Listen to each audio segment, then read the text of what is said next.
ഇപ്പൊ തന്നെ കണ്ണൂരിലെ സഖാക്കള് എന്നോട് പലരും പറഞ്ഞിട്ടുണ്ട്, കഴിഞ്ഞ കുറെ മാസങ്ങളായി പറയുന്നുണ്ട്. കണ്ണൂരിലെ സഖാക്കളൊന്ന് പരിശോധിച്ച് നോക്കൂ. കഴിഞ്ഞ 5 വർഷത്തിനിടയിൽ നടന്ന അവിടുത്തെ കൊലപാതകങ്ങളിൽ ഏതെങ്കിലും ഒരു കേസ് കൃത്യമായി നടന്നിട്ടുണ്ടോ? ഇപ്പൊ അവിടെ ഒരു ഡിവൈഎസ്പി ഉണ്ടായിരുന്നു. എന്താണ് ഡിവൈഎസ്പി സുകുമാരൻ. സഖാക്കൾ പറയുന്നത് അവിടുത്തെ പ്രമാദമായ പല കേസും ഇദ്ദേഹത്തെ വിട്ടാണ് അന്വേഷിപ്പിച്ചിരുന്നത്. നിരപരാധികളെ ഒരുപാട് സഖാക്കളെ പ്രതികളാക്കിയിട്ടുണ്ട്. ഈ കക്ഷി ഇപ്പം 2 മാസം മുമ്പ് BJP ചേർന്നിട്ടുണ്ട്. ഇപ്പൊ തിരുവനന്തപുരത്ത് നടന്ന സന്ദീപ് ആനന്ദഗിരി ഞാൻ എക്സ്പ്ലെയിൻ ചെയ്താണ്. കാരായി രാജനെ പ്രതിയാക്കണം അല്ലേ? ആരെയുന്നത്? ഇത് കത്തിച്ച BJPയുടെ RSSന്റെ ആളുകളെ ഒഴിവാക്കിയിട്ട് കാരായി രാജനെ. AKG സെന്റർ മർമ്മങ്ങൾ AKG സെന്റർ മറക്കാനായിട്ടില്ല. അന്ന് ഈ AKG സെന്ററിൽ ആക്രമണം നടക്കുമ്പോൾ ആരാണുള്ളത്? ബഹുമാനപ്പെട്ട ശ്രീമതി ടീച്ചറൊക്കെ അവിടെ ഉണ്ട് അല്ലേ? അപ്പോൾ ആ ബോംബ് പൊട്ടിയെ പറ്റി എന്താ പറയുക, ടീച്ചർ ഒരു എന്താ പറയുക കിലുക്കോ എന്താ പറയുന്നുണ്ട്. ആ ടീച്ചർക്ക് എന്തായി എന്താണ് എഴുതിയിരിക്കണത്? കിടുങ്ങാച്ചി അമ്മ എന്നുള്ള പേരിട്ട് ഇവിടെ സൈബറില്ലേ? ഇല്ല ഇട്ടില്ലേ? എന്തിനാ ആ കേസ് വരട്ടി പഠിക്കാൻ നോക്കിയില്ലേ? ആ ചീത്തപ്പേര് അവർ വഹിക്കുമ്പോഴാണ് അവർ PV അൻവറിനെതിരെ പറയുന്നത്. ആയിക്കോട്ടെ, അവരും അനുഭവിച്ചാണല്ലോ. ആ AKG സെന്റർ കമ്മ്യൂണിസ്റ്റുകാർ കത്തിക്കില്ല പരിശ്രമം നടത്തിയെന്നില്ല എത്ര വാർത്ത വന്നു. അപ്പൊ ഈ പോക്ക് അങ്ങോട്ടാണ്. ഇവർക്കൊക്കെ P ശശിയെ കുറിച്ചുള്ള അഭിപ്രായം നിങ്ങളൊന്ന് ചോദിച്ചു. ഇവരൊക്കെ പറയുന്നുണ്ടല്ലോ, ബഹുമാനപ്പെട്ട മുഖ്യമന്ത്രിക്ക് മാത്രമേ ഇന്ത്യ രാജ്യത്ത്, കേരളത്തിലല്ല കേട്ടോ, ഇന്ത്യ രാജ്യത്ത് ഇത്രയും എന്ത് മാതൃകാപരമായ പ്രവർത്തനം നടത്തുന്ന ഒരു വ്യക്തിയാണ് എന്ന് പറയാൻ ബഹുമാനപ്പെട്ട CM-ന് മാത്രമേ കഴിയുള്ളൂ. ഞാൻ ബന്ധപ്പെട്ട ഒരു സഖാവ്, ഒരൊറ്റൊരുത്തൻ ഇദ്ദേഹത്തെക്കുറിച്ച് ഒരു വാക്ക് നല്ലത് പറഞ്ഞ ഇതിന്റെ ചെവി അരിഞ്ഞു കൊടുക്കാൻ CM-ന് ഒരു വാക്ക് പറഞ്ഞിട്ടുണ്ടെങ്കിൽ പിന്നെ എന്തിനാ CM ഈ കെട്ടിപ്പിടിച്ച് നടക്കുന്നത്? CM എന്തിനാണ് ഇവരെ കെട്ടിപ്പിടിച്ച് നടക്കുന്നത്? അവിടെയാണ് പ്രശ്നം. അപ്പൊ എനിക്ക് എൻ്റെ പ്രിയപ്പെട്ട സഖാക്കളോട്, എൻ്റെ പാർട്ടിക്കാരോട്, എൻ്റെ പ്രവർത്തകരോട്, CM-നോടുള്ള എല്ലാ ബഹുമാനവും ആദരവും നിർത്തിക്കൊണ്ട് തന്നെ പറയാണ്, ഈ രീതിയിലാണ് പോകുന്നതെങ്കിൽ കമ്മ്യൂണിസ്റ്റ് പ്രസ്ഥാനത്തിന്റെ അവസാനത്തെ മുഖ്യമന്ത്രിയായിരിക്കും ഇദ്ദേഹം. യാതൊരു തർക്കമില്ല. അദ്ദേഹത്തെ നയിക്കുന്നത് ഇപ്പൊ എന്താണ്? പല ഉപജാപക സംഘങ്ങളാണ്. നേർക്ക് നേരെ കാര്യങ്ങൾ സത്യസന്ധമായി മനസ്സിലാക്കാനും പറഞ്ഞു കൊടുക്കാനും അതിന് ആളുകളില്ലാതെയായിരിക്കും. പാർട്ടിയുടെ വളരെ ഉത്തരവാദിത്തപ്പെട്ട ഒരു നേതാവ് ഈ വിഷയങ്ങളുമായി ബന്ധപ്പെട്ട് 2-3 ദിവസം മുമ്പ് സംസാരിക്കുമ്പോൾ ഞാൻ അദ്ദേഹത്തോട് ചോദിച്ചു, നിങ്ങൾക്കൊന്ന് പറഞ്ഞു കൊടുത്തൂടെ? ഈ കാര്യങ്ങളൊക്കെ അറിയുന്ന ആളുകളാണല്ലോ നിങ്ങൾ. ആ നേതാവിനോട് പറഞ്ഞെന്താ നിങ്ങൾ? നമ്മളോടൊന്നും ഇപ്പം സംസാരിക്കലില്ല, നമ്മളൊക്കെ അത്യാവശ്യം എന്തെങ്കിലും ഉണ്ടെങ്കിൽ പറഞ്ഞിട്ട് പോയി. ഞാൻ ഞെട്ടിപ്പോയി. ഈ ഫീൽഡിലെ ഒരു പൊളിറ്റീഷ്യനാണ്, കമ്മ്യൂണിസ്റ്റ് പാർട്ടിയിൽ ഏറ്റവും ഉയർന്നതായിട്ട് അദ്ദേഹത്തെ അടുത്ത ബന്ധമുള്ള ആള്. അപ്പൊ അദ്ദേഹത്തിന് എന്താ കേൾക്കുന്നത്? എന്താ അദ്ദേഹം അറിയുന്നത്? ഈ പറയുന്ന ഈ അജിത് കുമാറും വാറോല സംഘവും ഈ P ശശിയും മാത്രം മതി. മനസ്സിലായോ? അങ്ങോട്ടേക്കാണ് ഈ പാർട്ടിയെ കൊണ്ടുവന്നത്. സഖാക്കൾ അതാണ് മനസ്സിലാക്കേണ്ടത്. ഈ പാർട്ടി ഇവിടെ നിൽക്കണം. ഒരു നിയാസ് മാത്രം നിലനിന്നുകൊണ്ട് കാര്യമില്ല. ഒരു നിയാസിനെ ഉണ്ടാക്കാനല്ല ഈ പാർട്ടി ഇവിടെ പ്രവർത്തിക്കുന്നത്. ആ നിയാസിനെ മാത്രം അതിന്റെ ബാക്കിയുള്ളവരെയും താങ്ങി നിർത്താനല്ല കമ്മ്യൂണിസ്റ്റ് പാർട്ടി.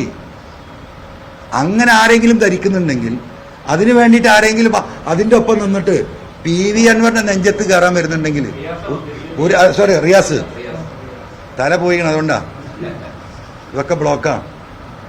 അപ്പൊ ഒരു റിയാസ് മതിയോ? സഖാക്കൾ ആലോചിക്കട്ടെ, മതിയോ? അവര് തീരുമാനിക്കണം. ഇതൊരു പ്രധാന വിഷയമാണ്. എന്തേ പാർട്ടിക്ക് ഇത് ഇടപെടാൻ കഴിയാത്തത്? ഞാൻ നാളെ തരുന്നുണ്ട് നിങ്ങൾക്ക്. പാർട്ടി അതിൽ അന്വേഷിക്കുന്നില്ല എന്ന് പറഞ്ഞില്ലേ? ഈ പാർട്ടിയുടെ എന്താ ഞാൻ കൊടുത്ത പരാതി? കേരളത്തിലെ എൻ്റെ പ്രിയപ്പെട്ട സഖാക്കൾക്ക് നാളെ ഞാൻ ആ കത്തിന്റെ കോപ്പി തരും. ഓരോ സഖാവും അതൊന്ന് വായിച്ച് പഠിക്കുക. എന്നിട്ട് നിങ്ങളത് സ്വയം അന്വേഷിക്കുക. അതിൽ കഴമ്പില്ല എന്ന് പാർട്ടി നേതൃത്വം പറഞ്ഞ കാര്യത്തിൽ കഴമ്പുണ്ടോ, വസ്തുതയുണ്ടോ എന്ന് പ്രിയപ്പെട്ട സഖാക്കൾ പരിശോധിക്കുക. എന്നിട്ട് നിങ്ങൾ കല്ലെറിഞ്ഞോ, കുഴപ്പമില്ല. എനിക്ക് എന്നെ കല്ലെറിയുന്ന സഖാക്കളോട് എനിക്ക് ഒരു വെറുപ്പില്ല. ആ സഖാക്കളോടൊപ്പം ആ സഖാക്കൾ തന്നെയാണ് ഈ വിഷയത്തിൽ എനിക്ക് പിന്തുണ വന്നത്. ഇന്നും എൻ്റെ പിൻബലം ആ മതേതരവാദികളായ ഈ നാട്ടിലെ സാധാരണക്കാർ ഇവിടെ ജീവിക്കണം, അവർക്കൊരു അത്താണിയാകണം, അതിന് കമ്മ്യൂണിസ്റ്റ് പാർട്ടി ഉണ്ടാകണമെന്ന് ആഗ്രഹിക്കുന്ന സഖാക്കൾ തന്നെയാണ് എനിക്ക് പിന്തുണന്നുള്ളത്. തെറ്റിദ്ധരിച്ച സഖാക്കളുണ്ടെങ്കിൽ പുത്തം വീട്ടിൽ ഷൗക്കത്തലിയുടെ മകൻ, പുത്തം വീട്ടിൽ അൻവർ, ഇതിൽ നിന്ന് എന്തെങ്കിലും എടുത്തു പോകാനോ ഇതുകൊണ്ട് പേരെടുക്കാനോ ഇതുകൊണ്ട് ആളാകാനോ ഞാൻ വന്നിട്ടില്ല പ്രിയപ്പെട്ട സഖാക്കളെ. വന്നിരുന്നെങ്കിൽ ഈ പറഞ്ഞ ഘട്ടത്തിലൊക്കെ എപ്പോഴും എനിക്ക് എൻ്റെ കാര്യം നോക്കി പോകായിരുന്നു. ദയവായി നിങ്ങൾ അതെങ്കിലും മനസ്സിലാക്കുക. ഓ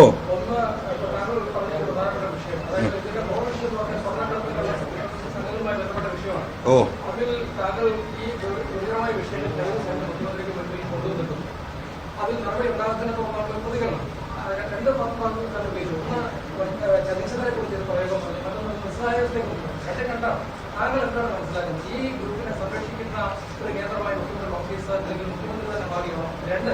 ഈ ഘട്ടത്തിലും താങ്കൾ പറയുന്നത് താങ്കൾ സമീപകാല ജനപ്രവർത്തനത്തിന് നേരെ അല്ലെങ്കിൽ മുഖ്യമന്ത്രിക്കെതിരെ അപ്പോഴും താങ്കൾ സഖാക്കളെ പ്രകടിപ്പിക്കുന്നു.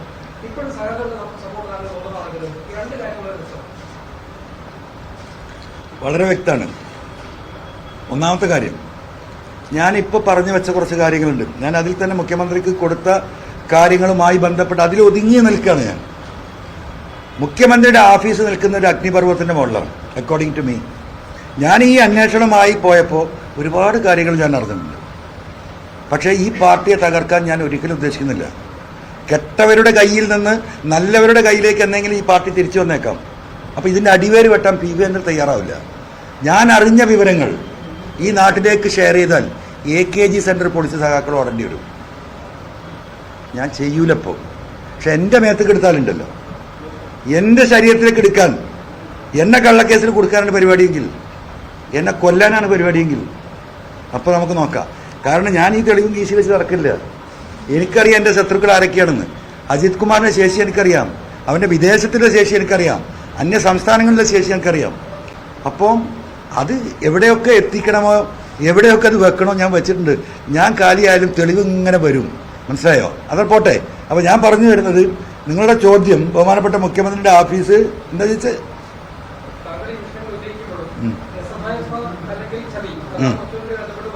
അത് എന്നായിട്ടുണ്ടായ എന്നെ കാര്യം അല്ല, അതൊരു പ്രപഞ്ച സത്യമല്ലേ.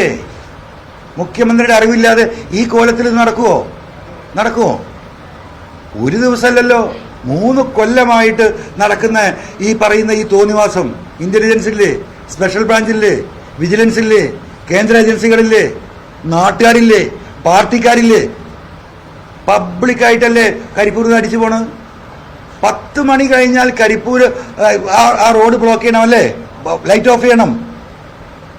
എവിടെ ഒരു നിയമമല്ല. സ്ട്രീറ്റ് ലൈറ്റ് ഓഫ് ചെയ്യണം, കടകൾ ഓഫ് ചെയ്യണം. സുജിത് ദാസിന്റെ ഓർഡറാ. എൻ്റെ ഫോണിലുണ്ട്, ഞാൻ ഇട്ടുതരാം, നിങ്ങൾക്ക് കിട്ടിയിട്ടുണ്ടാവും. ഇതിലൊക്കെ പല പത്രക്കാരും ഒന്ന് ഇടപെട്ടതാ. അങ്ങനെ സ്വന്തമായി ഒരു നിയമം ഉണ്ടാക്കി കസ്റ്റംസിന് കൊടുക്കേണ്ട പിടിക്കുന്ന സ്വർണം കസ്റ്റംസിന് കൊടുക്കാതെ 102 CRPC ഉപയോഗിച്ച് കളവ് മുതലാണെന്ന സംശയത്തിൽ കോടതിയിൽ കൊണ്ട് ഹാജരാക്കി ഇത് വെട്ടി തിരുത്തി അതിനെ തൂക്കെടുത്ത് പോവാണ്. ഇതുവരെ അന്വേഷിക്കാൻ കണ്ടിട്ടില്ല. നാളെ ഞാൻ നിങ്ങളെല്ലാവരും വിളിക്കുന്നുണ്ട്. ഒരു മിനിറ്റ് ഞാൻ പറയട്ടെ.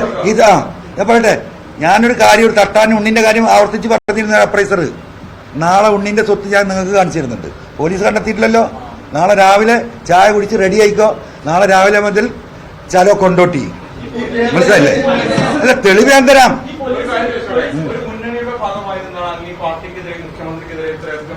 ഞാൻ പാർട്ടിക്കെതിരല്ല പറയുന്നത്. ഞാൻ പാർട്ടി ഇത് എന്താ, what is party? You explain what is party, what you mean by party എന്ന് പറഞ്ഞേ. അല്ല, പറയൂ. ചോദ്യം ചോദിച്ചാൽ പോരാ. If I am asking some question you have to answer. That is your duty also. Tell me what is party. Party എന്താ ഞാൻ ഇവിടെ എക്സ്പ്ലെയിൻ ചെയ്തു. ആ പാർട്ടി എന്ന് പറയുന്നത് അതിന്റെ പാർട്ടി പ്രവർത്തകരാ.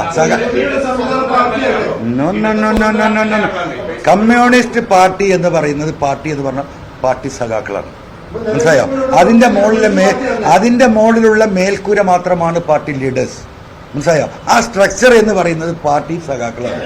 അവരുടെ വിഷയമാണ് പൊന്നാര സഹോദരൻ പറയുന്നത്.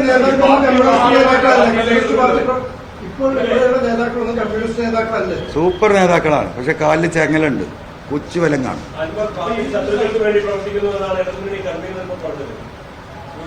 അദ്ദേഹത്തിന് പറയാൻ, അദ്ദേഹത്തിന് അത്രയും മനസ്സിലായിട്ടില്ലെങ്കിൽ കുറച്ച് കഴിയുമ്പോൾ നേരം കൊടുത്തോളൂ. ആയത്. ഇനി ഇത്രയും വിമർശനം ഉന്നയിച്ചുകൊണ്ട് ഇതേ രീതിയിൽ മുന്നോട്ട് പോകുമോ അതോ പാർലമെന്ററി പാർട്ടിയിൽ നിന്നെങ്കിലും മാറി നിൽക്കുമോ? ഒന്നും പറയാനായിട്ടില്ല. നിങ്ങൾക്ക് അതിൽ ലേശം തിരക്കുണ്ടാവും. അത് നമുക്ക് നോക്കാം.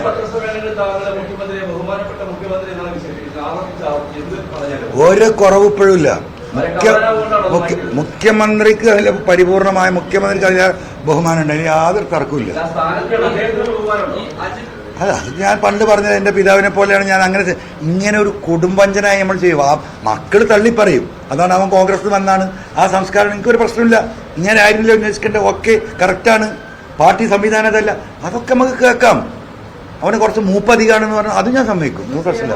കള്ളനാണ് അല്ലല്ലല്ലല്ലല്ലല്ല കള്ളനാക്കാൻ നോക്കിയാൽ പിന്നെന്താണ് ഭീഷണിപ്പെടുത്തുക? എന്താ ഭീഷണി? ഗവർണർ കത്ത് തന്നിട്ടുണ്ട് അൻവറിനെ പറ്റി, അല്ലേ? അല്ല ഒരു മിനിറ്റ് ഞാൻ തരാം. I will give you time. നേരം വിളിക്കുന്നവരെ ഇരിക്കാം. ഗവർണർ കത്ത് തന്നിട്ടുണ്ട് അൻവറിനെ പറ്റി അന്വേഷിക്കാൻ. ആ കത്തിന്റെ വിവരം നേരം എനിക്ക് കിട്ടി.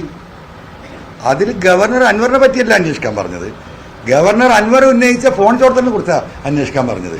അപ്പോൾ ബഹുമാനപ്പെട്ട മുഖ്യമന്ത്രി എന്തിനാണ് ഇങ്ങനെയൊക്കെ അങ്ങോട്ട് ഭീഷണിപ്പെടുത്തിയാൽ ഞാൻ അങ്ങോട്ട് പോകുമെന്ന് വിചാരിച്ചോ? തെറ്റിപ്പോയി, മനസ്സിലായോ? അത് അങ്ങനെ എല്ലാവരെയും അണ്ടർ എസ്റ്റിമേറ്റ് ചെയ്തത്. ആ ഒരു കുടുംബത്തിനല്ല ഞാൻ പറഞ്ഞത്, മനസ്സിലായോ? നിരവധി വ്യക്തികളെ ഈ രാജ്യത്തിന്റെ സ്വാതന്ത്ര്യത്തിന് വേണ്ടി സംഭാവന ചെയ്ത കുടുംബത്തിനാണ് വർഷക്കണക്കിന്